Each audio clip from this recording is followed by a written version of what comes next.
it is, your homie Twinz Price, Celebrity Barber Raheem, underworldmobileservice.com. You know what I mean? On this episode, we got a very, very special guest, a family member, an entrepreneur, a woman of all different trades, a young black woman at that. We got Joy Bey. Hi everyone, thanks for having me. What's going on, Joy? Tell us a little bit something about you. Now, the world want to know what's going on with Joy. And Joy's role. What do you do and what you got going on now? Well, right now I'm married. Okay. A mother of 4. I have my first daughter. She'll be 3 this coming August. Now that my family's getting older, I wanted to pursue my dream, and that was owning a restaurant, a lounge, and event space. Okay. I have a full restaurant with a bar area. Are people able to like rent out your space or anything? Or Yes, there are 2 banquet rooms. There's a grand banquet room with a fireplace that has a patio attached to it. Sounds like some nice wedding receptions and stuff like that, some birthday parties. Yes, the space looks very nice. It can be transitioned to a very formal event or luncheons, bridal showers, baby showers. It's a good place to network. Right, a very nice business networking event. And also I'll be hosting business networking opportunities every quarter. Throughout the year, so every 3 months, sell a service, you can sell an item, or you can just come and set up a table for informational purposes. For you to come in, do you have to have a table, or I can just still come in and just network with people? No, you can book a table, and you can even book it as far as out for all 4 events for the entire year, and then it's open to the public to come in. The restaurant side will be open for people to order food. So we'll have people coming in and out, ordering food, being served cocktails, and then you can come over on the networking part of it and purchase and see all of the vendors and businesses that will have tables. I'm trying to draw an older crowd. So we're going to offer live jazz. We'll offer ethnic music to where we have drummers coming in. 35 and over type crowd. Right, probably even a little older. More of a business class crowd, your happy hour people that's coming from work. And I'm trying to keep the older crowd in, like 40 or over. Yeah, because we don't got nowhere to go, so we gotta have somewhere to go. There's nowhere for you to go, there's nowhere for me to take my mom. If I want to take my mom out, it's like the Trappist, or she's not fitting in and it's not too safe, or you have to go to like upscale fine dining where a cocktail's $14. So you know what it is. It's like not a high end, but it's just a classy event. You know what I mean? Just laid back. Grown and sexy. Just grown and sexy, but just come get some good food and don't mind paying for that food either. Because we did 2 days in a row and gave me food items. You know what I mean? But not just that. We know that you're an entrepreneur. You got this restaurant, this lounge. You also have a family. You said so, and you was into the daycare business too, like. Yes, me and my best friend have a daycare in Penn Hills. We've been open 8 years now. This past December, it's been 8 years. Congratulations. Thank you. So my friend, her name is Candace Stewart. She's going to hold it down over there while I take off over here. Teamwork. And then on my off days, I'll be able to pan through the area, make sure we're caught up on paperwork, and help her over there. Hustle don't sleep. Was the restaurant and the daycare like a mixture of things, or that was just something that just came about and you just said, let me do it? Selling real estate, opening Dauntless Boutique. That used to be located on Frankstown. I remember that boutique store. That thing used to bang. You had a little bit of everything, a lot of different stuff in there too. Right. Me selling houses. All of the. I also have a party and event rental company. Yes, and like I was saying, all of the business ventures that I have been dabbing into was to only build this platform for me. To get the restaurant lounge. So you wouldn't mind doing whatever it took, like stepping stones to get to this point, you know what I mean? Like, that's a strong black woman to me, young, you know what I mean? So, The daycare. back to the daycare, like messing with the variety and the different like ages of kids, like how stressful was that for you, especially having to go back home to some kids? It's very stressful. Like, you love the kids, you be missing them while you're on break and on vacation, and if they miss days or when they age out, or you know, from parents, different choice of life, they might take them out. Okay. You really miss them, but I was the mom that wanted to wake up, take their kid to the science center, take them to every festive activity that might be going on around the city. And with doing the daycare, it started making me have shorter patience. If I'm not at the daycare with kids, I don't want to come home and be dealing with the kids. I'm burnt out. But I'm the mom. I get on the floor. I play the board games with them. Okay. I'm involved with their homework. And my kids will say, "Mom, Just love interacting with the youth. right, Man, ever that's since cool. you started working at the daycare, you became so mean." So that right there is really was like, because I was in school, when I first started CCAC, I went to school for elementary education. And once I start having my own kids, I'm like, I can't save the world. Well, yeah. You know, at that point, I wanted to just invest in my children. So I changed my major from elementary education to business. I don't like working for people. Yeah, that's I have too much to offer to Right. work for someone. And then at a young age, a lot of the jobs that I would apply for would deny me the opportunity because they didn't want to pay me for, you know, how much experience And what that you I've worth. had, and what I was worth. And when you hire somebody and they're not making enough money, your turnover is higher. They don't stay long, or they're not happy. So I would You get wasn't denied. getting no sleep. That's what it Yeah, I sounded would like. get You wasn't getting no denied. sleep. What was the name of your I daycare? still don't get no sleep. It's called Tiny Tots Academy. Tiny Tots Academy. Yes. And again, your lounge, the name of your lounge. The restaurant is called Gia. Gia. And how's with that an spelled? X. It's XIA''S. It was the name of a famous Chinese army. Okay. And it's my daughter's middle name. Okay. Her name is Joy Bey. Beautiful. My husband wanted it to be her first name, and I said until she's about 6 or so, people will be spelling her name and pronouncing it wrong, calling her Gia, Gia. Yeah. But yes, it's Zia, pronounced with a Z, but spelled XIA''S. So, you, with this restaurant lounge, is it just you managing the business, or you went to culinary art schools, or this is just a gift from your mom, like you just know how to cook? When I was, I'll say about 10 or 11, my mom was working for the Board of Education 2:30 to 11:30. When I'm coming home from school, she would be leaving, sometimes already gone. Different people, well, my best friend Shakira and my cousin Leslie, they would babysit me.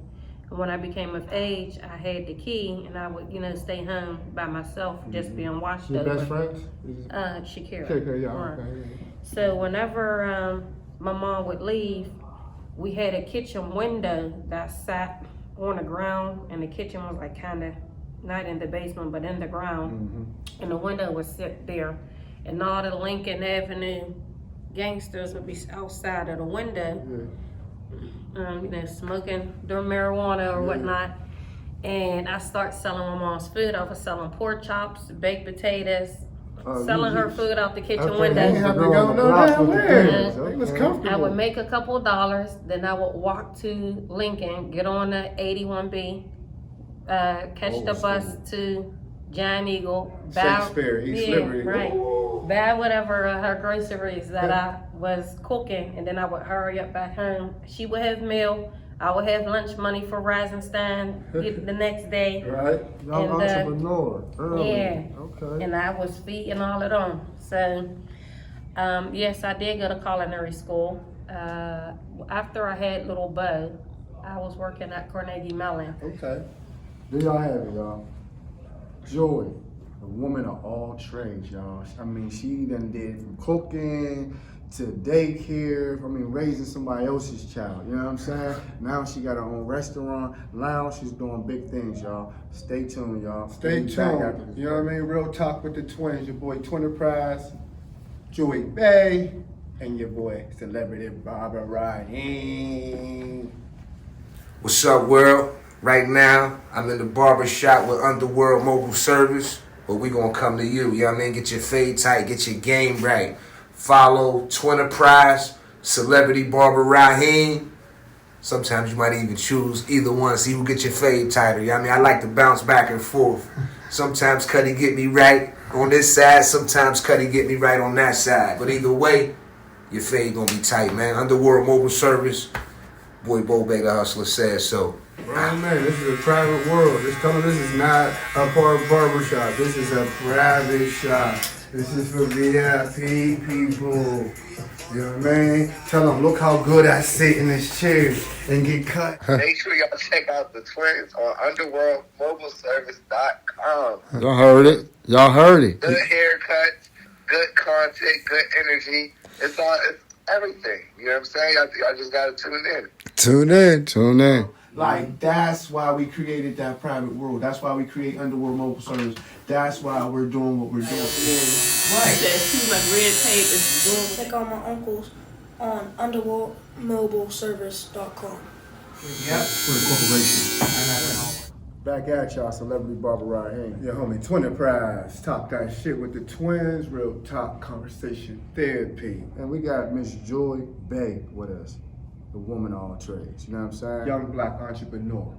Joy, I got a question for you. Yes. You know, I know that you're a young woman, black woman in the city of Pittsburgh, you know what I mean, doing what you gotta do. But what would you tell somebody young that's trying to start their own business or businesses but still gotta provide for a family? You take significant sacrifices and you need the support system in order to, you're gonna need the support system. So my mom, she's getting a little older, so she's not able to babysit as much. So I have a loving and caring husband who he's not selfish at all, to where he puts a lot of his goals and his dreams to the side so that he's able to be with our children and also along the side of me, helping me. Sacrificing. Yeah. You talking about your husband Boaz, like, yeah, I know he don't eat he don't eat no flesh at all. Like, and you being a cook, like, how do you manage to, keep that balance in the house? Because I know you like a little bit of chicken and a little bit of something. You don't eat that. I stopped eating pork in the 10th grade, and kind of like a little bit before I had met Boaz. And I was still eating steak, but I wasn't purchasing it in the house and cooking it in the house. If we went to a fancy restaurant, I would order a steak, and that would be the only time that I would eat it out. Chicken is what I went from, going from ground beef to chicken to turkey, but I got tired of cooking 2 different meals. And then once I did go to culinary school, it allowed me to advance the technique with cooking. Be real creative with it. Be creative, and so I learned how to substitute a lot of vegetables and other proteins in place of meat. Well, both of y'all having so many goals, but like good goals. Right. How do y'all manage to keep everything balanced and still do what y'all doing now? Like, you know what I mean? Y'all both look good. You know what I mean? That's how do y'all, because I know the pain that I had, low key, just trying to handle my 19, my 22-year-old. You know what I mean? Right. And y'all got more than me. So how do y'all keep it balanced, knowing y'all got dreams? Because sometimes you can go into a dark spot, knowing that you had dreams and some of these dreams don't go as fast as you want them to go. You know what I mean? I think I'm so ambitious and I'm so determined, and the energy that I have to win, I it reflects on my children. So then my children's beside me winning, and they're wanting to help. Right. Like my son, my oldest son, Boaz, his name is Boaz as well.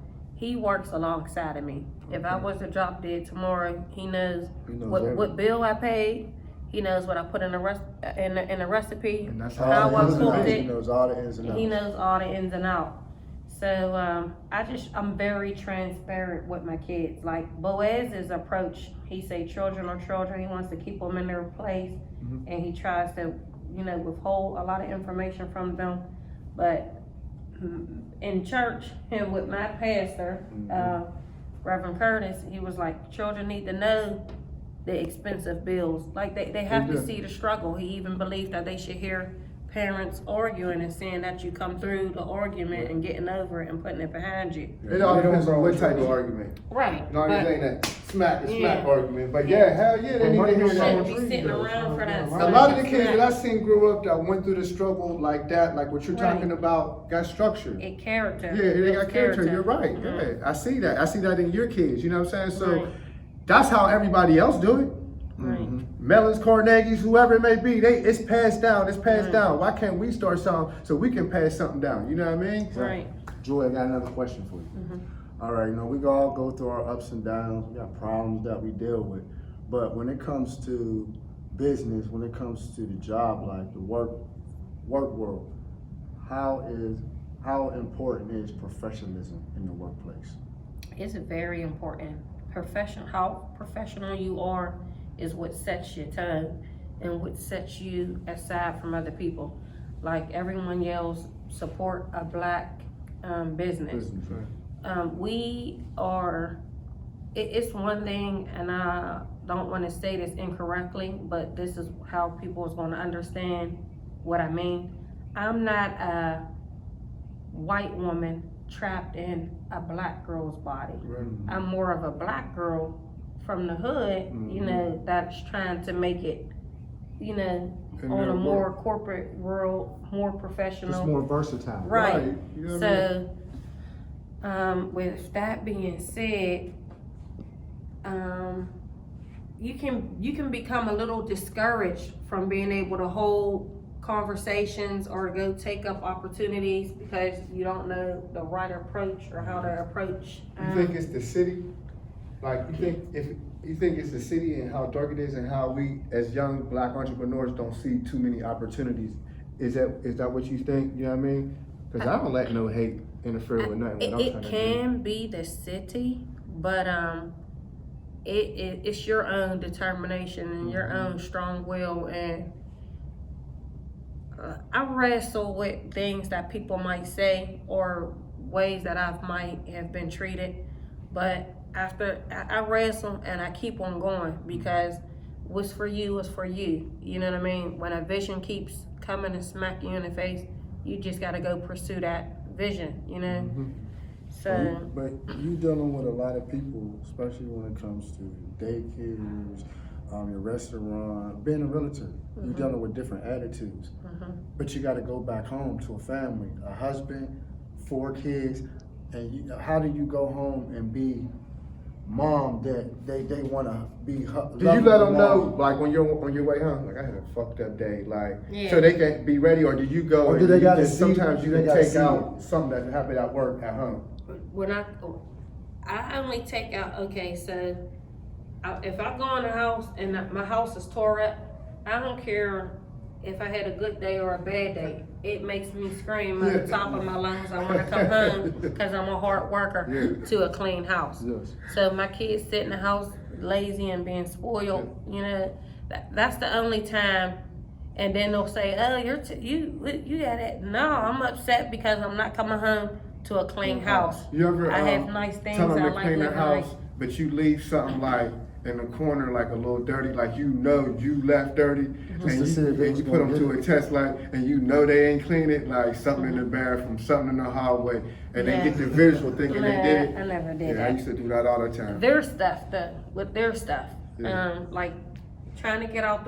My son had a haircut appointment, and you're not supposed to go to sleep and wake up with plastic, well, with no dishes in the room. So we go to the haircut appointment, we're going for a couple hours, we come home, we spend regroup, and it's time to leave again. Since we've been there, I'm saying, take the cup and the bowl downstairs, take the cup and the bowl downstairs.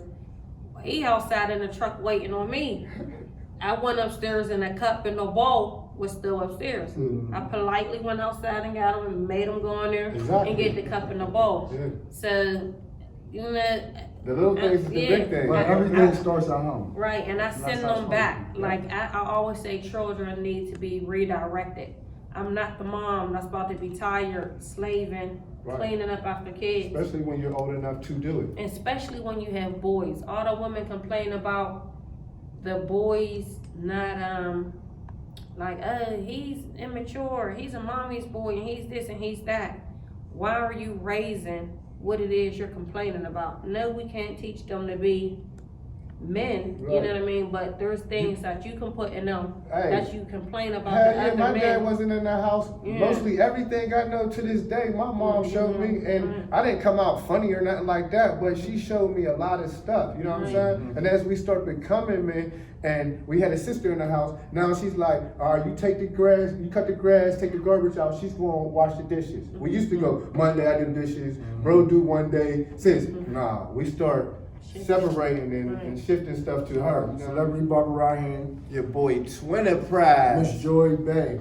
Thanks for having me. And we like to leave off with the world and let them know, peace and blessings, have a productive day, be around positive energy. Don't be scared to take chances, dive out there. You see this young black woman, she's doing a lot of good things, you know what I mean? She's a good role model for her, not just her community, her city, her family, her children. You know what I mean? They get to see that. So let's start building legacies, you know what I mean? Let's start leaving stuff behind for our family, y'all. Like, come on. Real talk with the twins, your homie. Twinz. Celebrity Barbara Ryan. I know it's gotta be a better way, a better place to put a smile up on my face. Something therapeutic, I'm fighting wildlife. The stars in the sky shining so bright. They say showers are a blessing, I love the rain. To the homies locked up, we feel your pain. Take a look on life, I got time to pause. The government and politicians who make the laws. I know it's gotta be a better way, a better place to put